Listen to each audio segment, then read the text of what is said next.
everyone, and welcome to the second season of Can You Put Me on Guest List. After a couple of months break, the podcast is back, and I'm so excited to share with you all some really interesting and insightful chats with different people from the dance music industry. And I'm so happy to be kicking off season 2 with such a great guest. We've been trying to record this for a while now, and we could never find the perfect time to do it, so we finally got round to doing it. And I think this is a great time to record this as well, as everything is getting prepared for the summer season. Today's guest is Nick Yates, aka Chief, aka Nasty Nick. Bet you haven't heard that one before, have you? Well, you'll find out all about these names in the podcast. Spanning a 20-year career, Nick has been the driving force behind building a multitude of club nights and festivals, as well as discovering and pulling new talent through the ranks.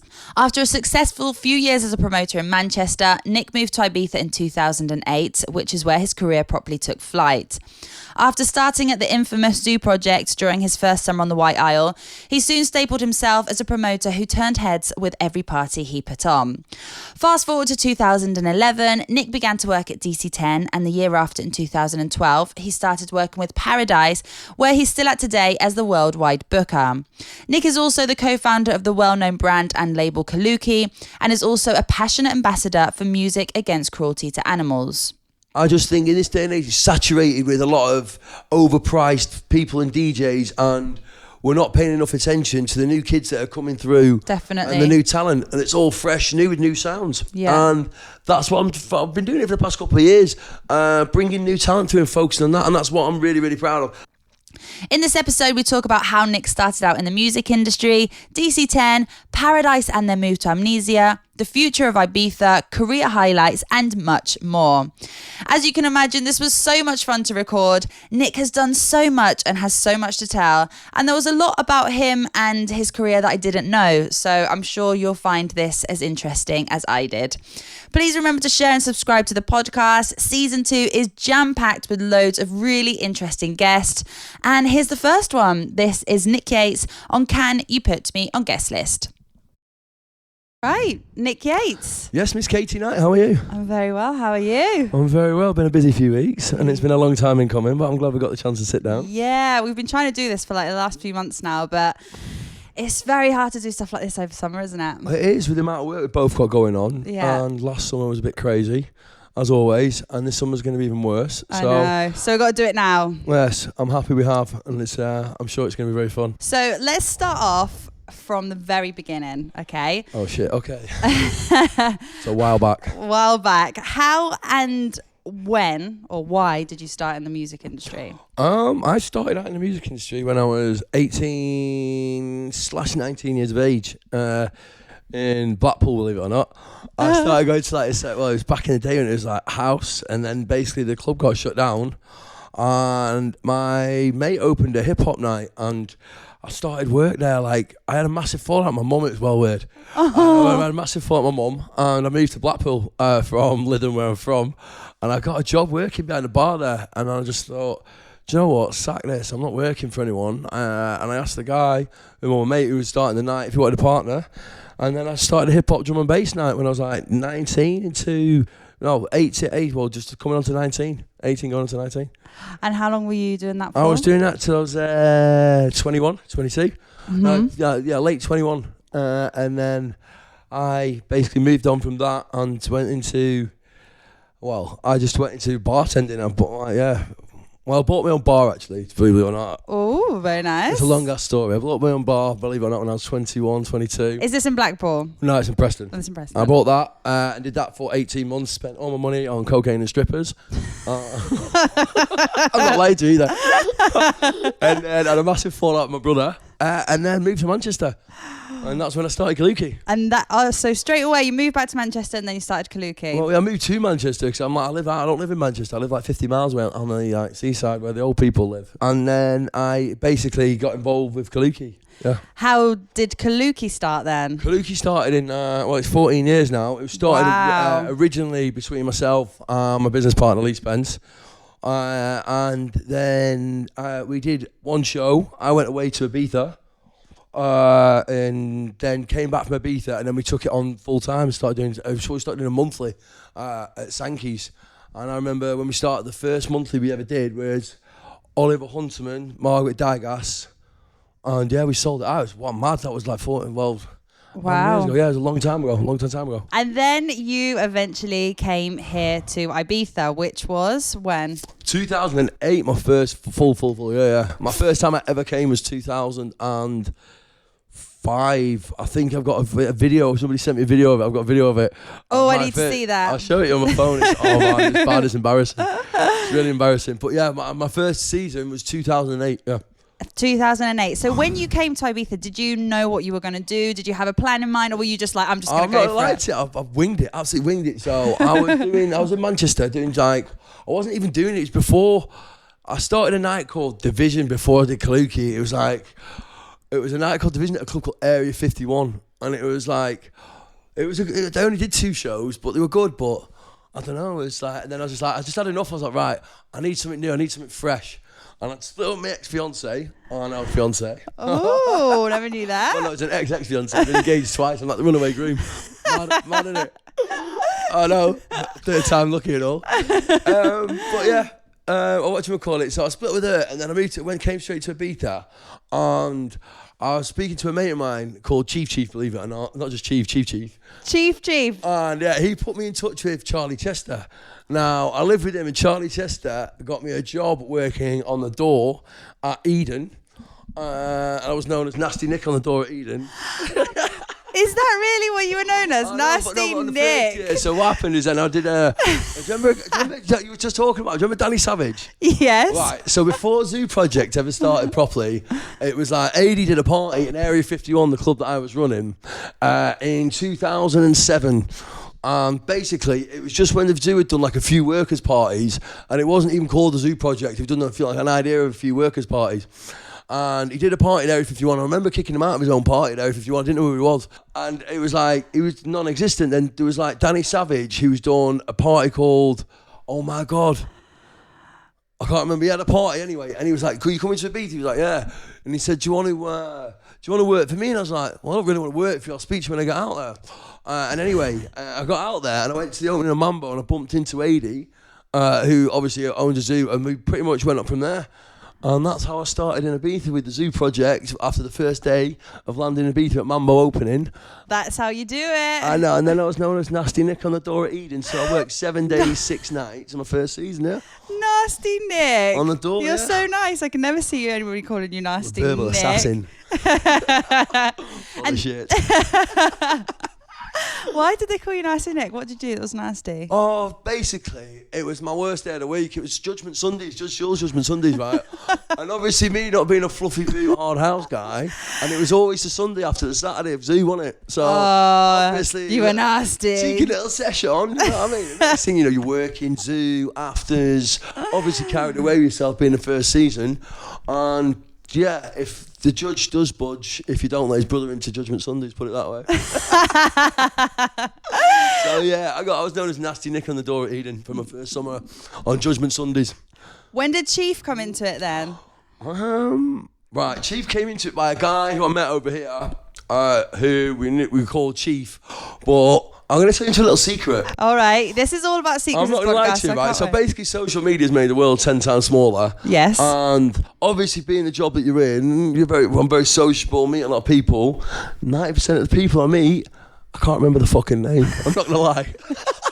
Do you know, that does happen to me though as well. So you've got no awkward moments. So if you go Chief, meet Miss Chief, Babe, meet Darling, Darling, meet Babe, Miss Chief, meet Miss Chief. You know what I mean? Whatever. That's how I'm kind of wondering. It's just sort of spread. It really has, because everyone kind of just knows you as that, and every time you see anyone, it's like, Chief. The Italians call me Chef. You're like, no, that's not right. I'm not a chef. I'm Chief. Indian, like, That's actually a really, really clever thing to do, because I often forget names as well. So maybe I should start a name. Yeah, just remember his Chief, though. Yeah, that's yours. So 2011, you began to work at DC10. 2011, I did, believe it or not, yeah. And how did that all come about? Because you were the first English promoter to ever work there as well. The first original English promoter was Charlie Chester for the first, I think, year and a half, I believe. I was starting in 1999. But I believe he did he only worked with him for 12 months. But yeah, since 2011. I would class myself as part of the DC10 Circle Loco family, yeah. And how did that come about? What was like your first My roles first foot in the door with the boys was, how did it happen? So, after my first summer here, my first year here, I decided that I set myself little mad goals and tasks. It was mad. It was like, right. So, my second season was like, right, I walked away with like whatever I'd saved, and then it was like, right, I need to sort myself out to get into clubs and venues and stuff like that and like get into the industry properly. So I was like, started making friends with Spanish, Italians, and I started doing my Zoo Project meetings at a place called Chardana Bar, which was at the back of where Sankey's is, in the back of Plain and Bossa. Basically, the guys who owned Chardana was the guys called Johan, Loritz and Oscar, and there was 3 guys, and they were all involved in, or with the Italian crew, when DC started in 1999. Wow. And Oscar used to do the guest list and help on the DJ booth and work every Monday. And I used to basically put my name on the guest list through Oscar.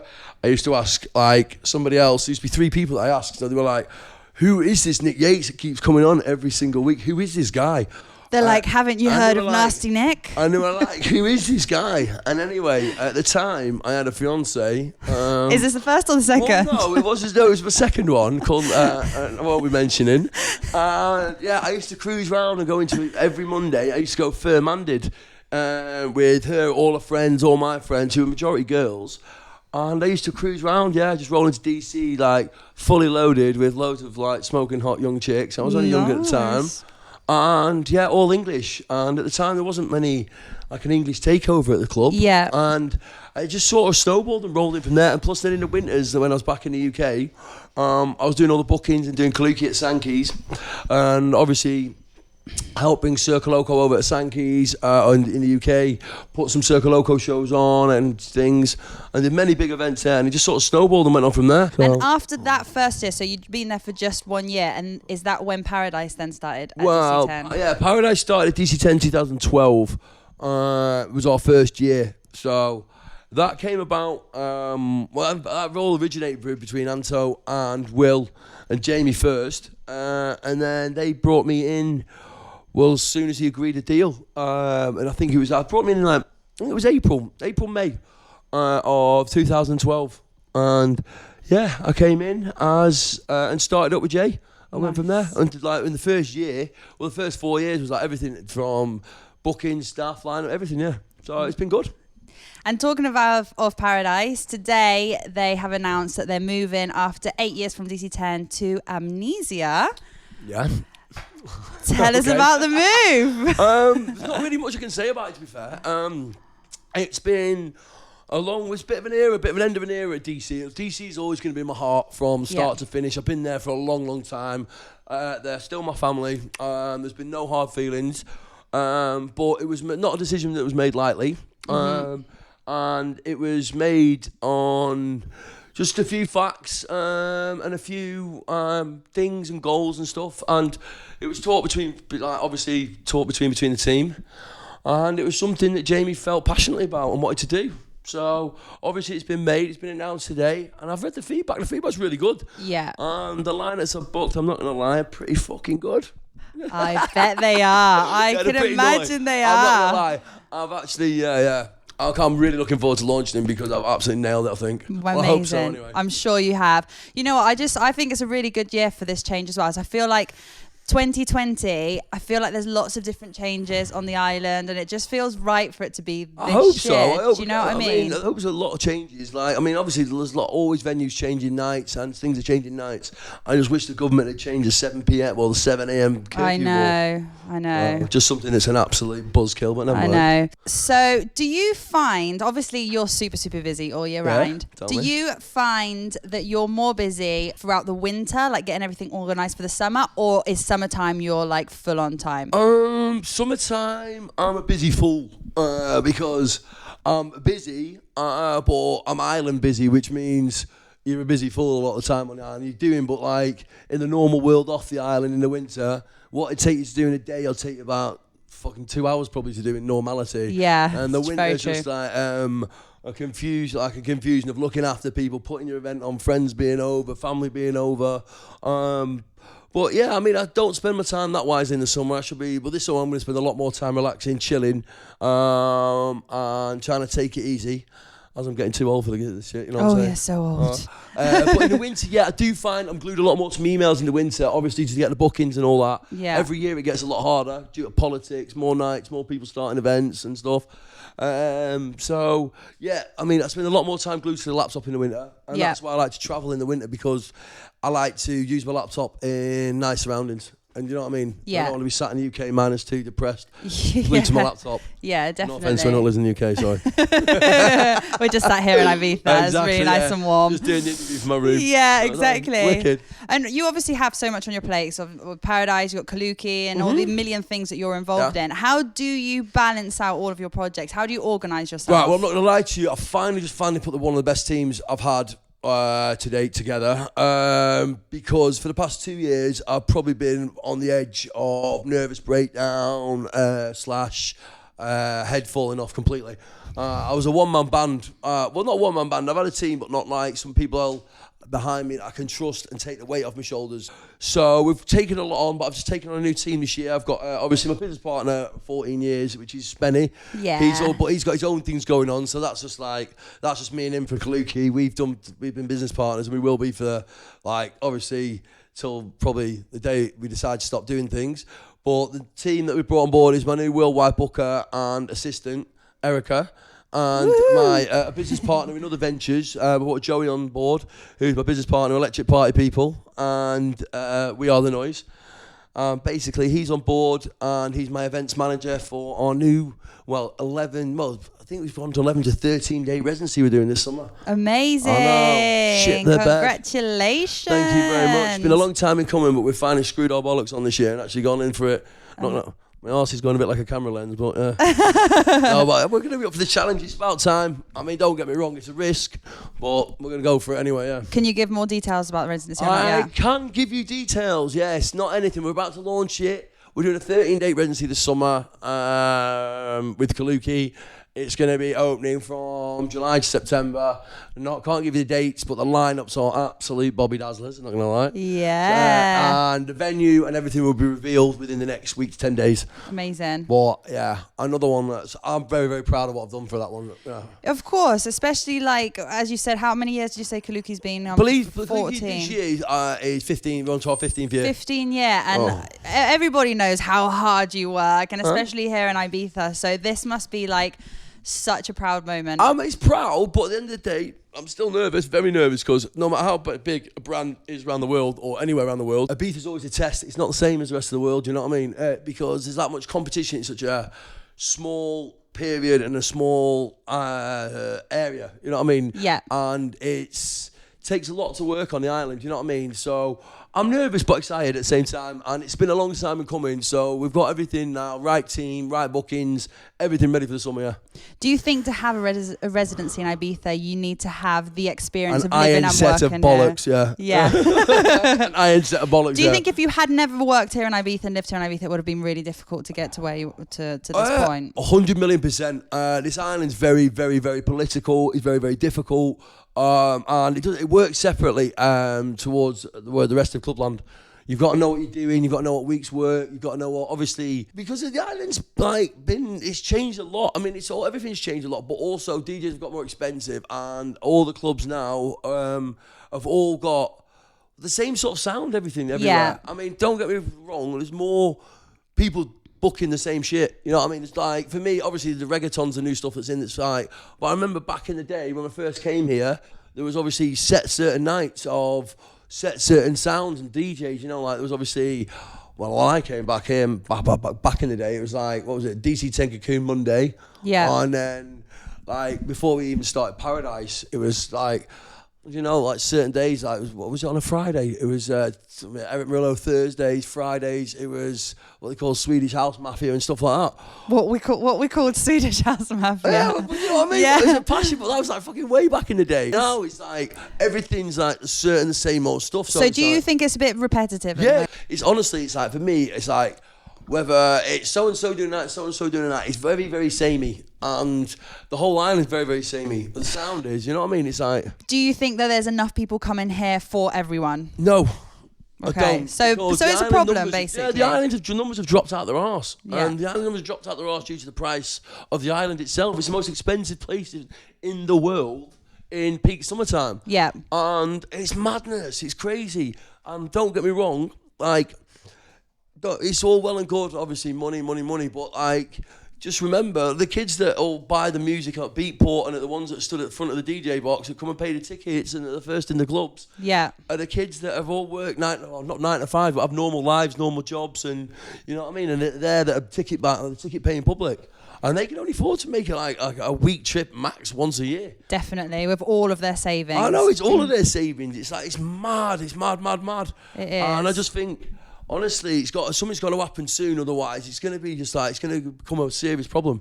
What do you think needs to happen? People just need to drop prices. I just think it's one of those things. Like the competition is outrageous, and like obviously money is taking over rather than common sense. I generally believe 100%. And like the amount of money people are getting paid and what they're charging, I can't actually fathom and figure out. And how it's accepted, I really don't. And our artist fees going up as well. Of course, if it depends where they play or not where they play. It depends who they play for and who they play with, and obviously where they play. Yeah. And the fees are obviously, of course, they're going up, but at the same time, I believe the capacity of the island and the tourism trade on the island is going down because obviously the busy periods are shortening. Yeah. And so it's like it's not 6 months of the year. There's no way it's 6 months of the year. I believe in my eyes, the busiest weeks of the year are the last 2 weeks the last week to 2 weeks in June to the first 2 weeks in August. Yeah. So it's an 8-week window. And the thing is, people are starting to go to other places now as well, aren't they? And just instead of loads Ibiza. of people are on it. Loads of people are on like different stuff. Like there's loads of people in Portugal, and especially festival season taking a lot away. Croatia, especially Mykonos is taking loads, but Mykonos is fortunes. But yeah, it's well overpriced, man. It's crazy though. Do you think it'll go back to normal, how it was in Ibiza a few years ago, or do you think that's kind of it? Don't get me wrong. I'd like to say I'm very optimistic, but I don't believe it will. No. I mean, I would love it to. Don't get me wrong. I could sit here and feed you full of shit and lie and say, of course it is. But the reality is it's probably not now. It's sad, really, isn't it? No, it's pretty sad. But the way I try and help out and do what I can for it is, it drives me insane because my phone goes off like a traffic light. He's trying to help out like people with guest list or what I can do or do. Like obviously, I'm definitely going to be doing like a new workers list and this year and looking after the workers and stuff like that. And I do what I can. You know what I mean? My guest lists are always 500 to 500 plus for my events, 100%. You know what I mean? I do what I can, and I know I'm always getting bollocked when we do mine and Jamie some meetings together with Jazz about how many drinks tickets to give away. So that's always a problem. But you know what I mean? It's one of the things you've got. Yeah, exactly. You've got to look after the people any way you can. You know what I mean? What advice would you give to promoters that are just starting out or starting their own event? In the UK that would probably then want to potentially come here to Ibiza? I would say do your homework is number one priority. Have passion, love, but also have a business brain because passion and love can often lead to many things that don't involve a good business brain. Yeah. I've learned that in many, many ways. You know what I mean? I know what you mean. I just say for me, always, as well, if you're starting a new brand or being a promoter, always support new up and coming talent and build people with your brand that represent you and support your brand then that is your sound. Yeah. You know what I mean? Don't repeat anybody else or try and copy anybody else's or strike while the iron's hot with what's hot at the moment. Always have faith, love and passion in the people that you are putting on, as in, and also help to build them, you know what I mean? Yeah, definitely. Well, that's one of the things I believe in anyway. Perfect. You're an ambassador for the Music Against Cruelty to Animals. Oh yeah, this is what I want to talk about. It's banging, yeah. All yours. Tell me about the project. Tell me how you got involved. What's it about? So MAC is something that was started originally by Johnny White and there's a guy called Wade. And there is hang on, what's he called? Jack. Sorry, my boy Jack. Sorry, Jack. Sorry, Jack. I do apologise there. An absolute brain fart. So basically, it was started by these three, and I got involved with it literally about 2 weeks before the first event, and became fully involved as took a role as in one of the main, obviously, ambassadors that does all the bookings for it worldwide. So I class it as something I'm involved in with like the 3 of them or 4 of us now, and we're trying to put it out worldwide. So it's called MAC, which stands for Music Against Animal Cruelty. # this day and age. Save them with sound. We originated all being animal lovers, and obviously what's happening in this day and age, well, we started with the top 5 with the rhinos, tigers, etc., elephants and all that, and how they're being hunted to the brink of extinction. So we basically do events and raise money, and obviously started the charity to fight and combat animal extinction. Oh, that's amazing. How can other people get involved? How can other people 100% get involved? Well, we've obviously got the page Mac on Instagram, and we're just getting our site built at the moment. But just to raise awareness, check the site out, repost any stories, tags or anything like that, likes.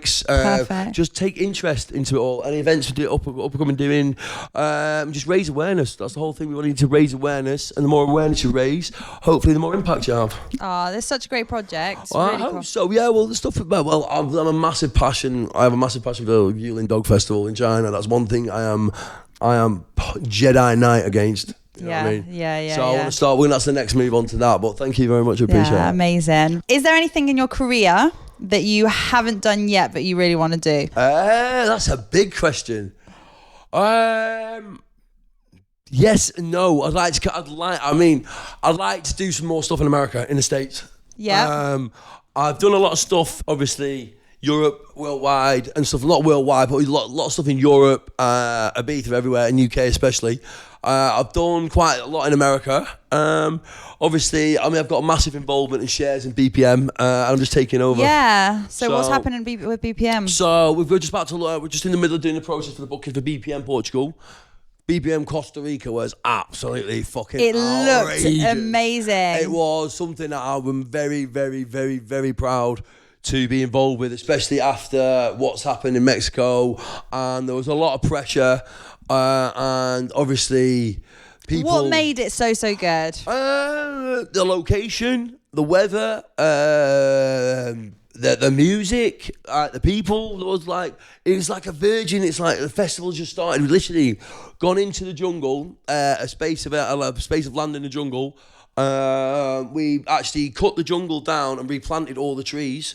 So yeah. Really? Yeah. So basically, what happened is the space in the jungle that we've hired. It was all it was like we found the space and the owner of the land in the jungle, and then basically we replanted every single tree that we took down to make for the space. We replanted the tree further on.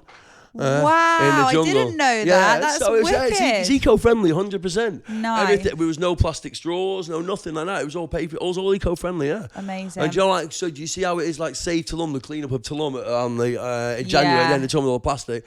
Not like that at all. So it was massively successful, eco-friendly, and obviously everyone there loved it. And we're going to go bigger and better next year. Amazing. Yeah. You have so to come, was it literally like in the middle of the jungle? Yeah, so I've heard it was proper in there. Yeah, it was proper secondary jungle. It was wicked. It was hot, stuffy, and unreal. Yeah, it was a mad experience. I can imagine. And but the thing is, like with Costa Rica, it was like an extra 4 degrees hotter than Mexico. So it was good though. But like, you know what I mean? It was roasting, but good fun. Yeah, I can imagine it was. You've got to check out next year. I'm not someone that I might chat a few broken biscuits now and then, but trust me when I'm saying that BPM Costa Rica is the one. It's No. I think I'm definitely going to go get fully next involved year. in that. You've got to, it's full on. I know we spoke a little bit before about like proud moments, for example, now with Kaluki. What would you say has been one of your proudest moments in your career?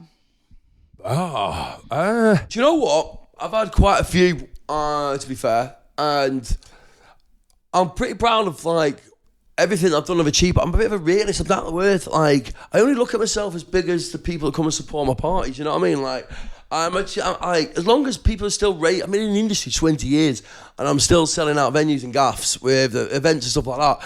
So I like to see myself as down to earth and not on my own arse and like and like don't get me wrong, the industry we live in is like pretty surreal and not like the real world, but I do like to try and keep my feet on the ground. I'm pretty proud of quite a few things, but I'm mainly proud of what I'm trying to do now. And like what I'm trying to do now is build the next generation. And I generally believe that I put myself in a position now where I can help people, DJs, artists, promoters, whatever, achieve their dreams and open that door and help them out. You know what I mean? Yeah. And I feel really good about that. You know what I mean? It's like I've had many success stories and many DJs, and I just think in this day and age, it's saturated with a lot of overpriced people and DJs, and we're not paying enough attention to the new kids that are coming through. Definitely. And the new talent, and it's all fresh, new with new sounds. Yeah. And that's what I've been doing it for the past couple of years, bringing new talent through and focusing on that, and that's what I'm really, really proud of. But I'm proud of the animal charity thing, obviously. That's my main one, because my mum buzzes off animals, and it's something that I buzz off for my mum. Yeah, you know what I mean? That I made me my mum too. really proud. But I'm more proud. My main thing I'm proud of, it's not just one achievement. It's like it's an actual goal I set myself, which was obviously building artists and bringing other people through. Yeah. And that's something that obviously I'm achieving all the time. You know what I mean? Yeah. So it's not just one thing. It's a constant, ongoing thing. It does me head in. You know what I mean? I'm never happy. Yeah. Never happy. You know what I mean? It's like one thing right on to the next. And do you know what? I'm not gonna lie. I don't know if we can talk about this, but I've just got into smoking loads of really nice weed. Only reason being is it chills me out. Did you not used to smoke? No, your fella got me half into it. My fella. Oh, there we go. Set myself goals. You know what I mean? It stops you from setting goals. It gets me off my phone and my emails and stops me setting myself goals. It- I mean, once I've achieved something, I should just sit back, relax, and enjoy it. And all the ideas come. Exactly. You know what I mean? Free your mind. It's a double whammy. I love it. There we go. If you don't mind, I'm gonna spark this one up. You go. Of course you can. Thank you very much, darling. I appreciate it. So obviously when you came here for the very first time, you did your first season here. If you could look back now and give yourself some advice, what advice would that be? Quit smoking and take cocaine. Fact. Honestly, I swear to God. It's quit smoking. But then and start taking smoking gear. joints also. Yeah, no, because the thing is, honestly, I've spent that much money on gear and cocaine. No, that's a bit daft. What advice can I give myself? I could give myself something. Advice I need to still take on board now.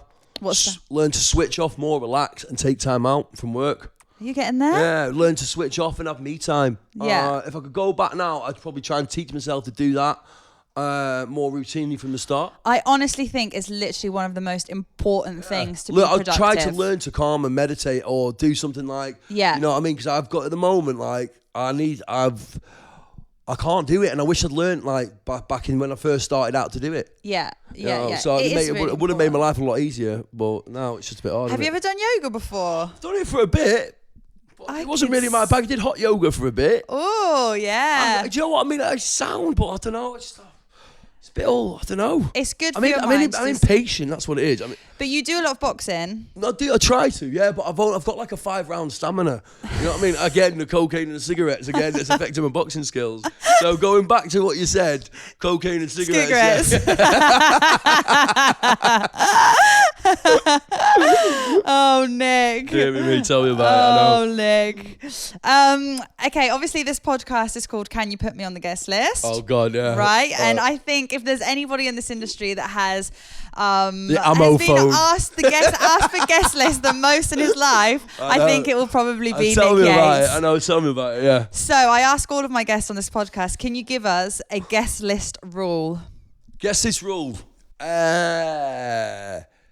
Yes. Always, I'll tell you what, there's a few rules. Always be polite and don't make, pointless conversation asking me how I am, how my week's Just been. get to the point. Just get to the point. And don't send it like an hour or on the night, like if we open, send it the night before, all names in one to copy and paste. You know what I mean? Do you know when you send it singly and you're like, mate, basic as, sorry, pardon my language, basic as fuck. I know. I'm not going to single copy and paste. And they're like, oh, wow. And don't even get me started with asking if you send them an email. Holy shit balls. Yeah, I think emails are already the bane of my life. But yeah, get your names in early, be clear, and get to the point. Yeah, and that'll do. Good. I'll take How it. many times a week do you think you're asked for guest list? I'll tell you what, I'll give you my phone. I would say I get 400 plus on a Wednesday messages. Average, man. Our Paradise opening and closing. Paradise opening and closing, 1,000 easy. Even my PA, my old PA, who I gave it to, was like, I can't take it, can't done. See you later, I can't do it.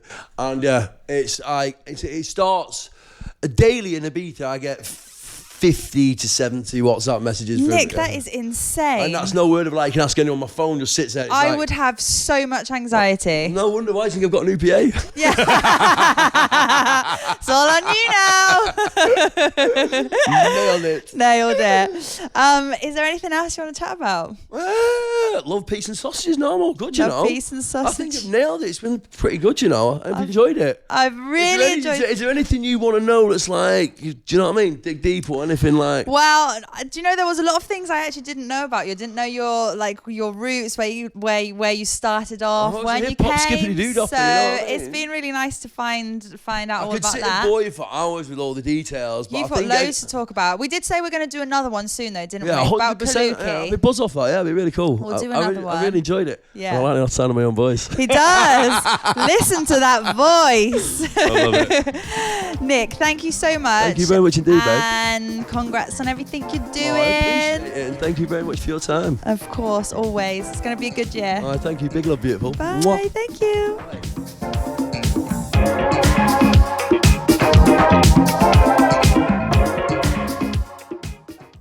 Excuse me. That's okay. Thank you very much.